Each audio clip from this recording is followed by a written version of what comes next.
Guys, in this video I'm gonna differentiate old Boya mic and new Boya mic. Without wasting time, let's get started.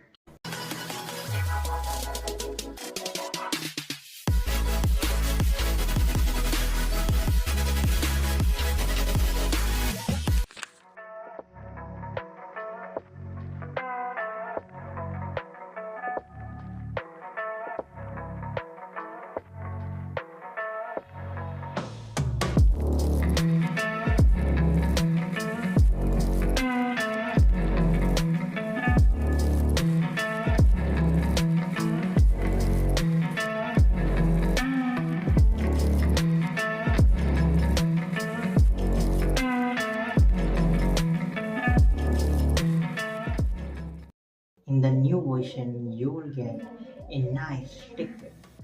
In the old version, you don't get any sticker. Guys, both the mics were new and the old version. Both are same in terms of build quality and the sound quality. But I don't know why you guys are seeing this video. And if you like this video, subscribe my channel for more updates. That's what I want from you. So please support me and I'll see you in the next one. Bye bye.